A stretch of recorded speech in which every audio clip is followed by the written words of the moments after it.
কুড়িগ্রামে পানি উন্নয়ন বোর্ডের জমিতে বসবাসকারী ৩৫টি পরিবারকে উচ্ছেদের অভিযোগ উঠেছে। কোনো নোটিশ বা ক্ষতিপূরণ ছাড়াই ঘর থেকে উচ্ছেদ করা হয়েছে বলে অভিযোগ ভুক্তভোগীদের।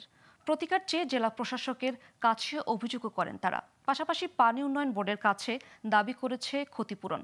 এদিকে পানি উন্নয়ন বোর্ড বলছে নদীর থেকে 10 মিটার এলাকায় কোনো স্থাপনা তৈরি করা যাবে না, আর ক্ষতিপূরণ দেওয়ার কোনো নিয়ম নেই।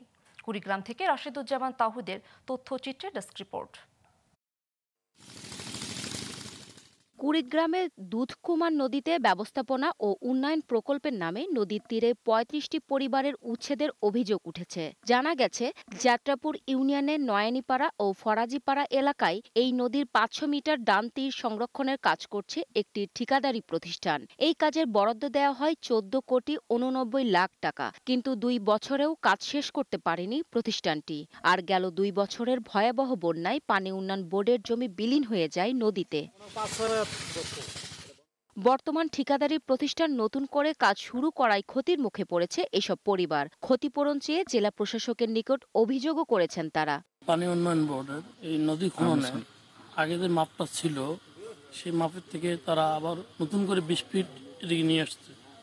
তারা এটা জোর জবরদস্ত করে আমাদের এই জমিগুলো দখল করে নিচ্ছে। আমরা কোথায় যাবো?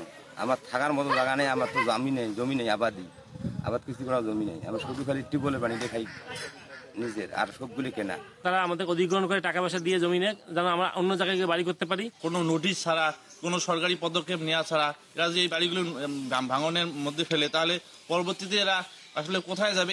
এদিকে জেলা পানি উন্নয়ন বোর্ডের কর্মকর্তারা বলছেন, এভাবে ক্ষতিপূরণ দেওয়ার কোনো নিয়ম নেই, তবে মানবিক কারণে বিষয়টি সমাধান করার চেষ্টা চলছে। আমাদের দুধকুমার এই প্রকল্পে নদী তীর সংরক্ষণ কাজের জন্য কোনো ভূমি অধিগ্রহণ করা নেই। আমাদের নদীর পার্শ্ববর্তী জমিগুলো সাধারণত আমরা এমনি পেয়ে থাকি, লোকজন নিজেদের স্বার্থে এটি সুযোগ দিয়ে থাকি কাজ বাস্তবায়নের জন্য। এখানে যেহেতু জটিলতা তৈরি হয়েছে, আমরা তাদের সাথে বসবো, আলোচনার মাধ্যমে সমাধান করা যায় সেটি আমরা সমাধান করব। ক্ষতিগ্রস্ত এসব পরিবারকে অন্য স্থানে সরানো হলে আর্থিক সহায়তা দেওয়ার দাবি তাদের। Global television news desk.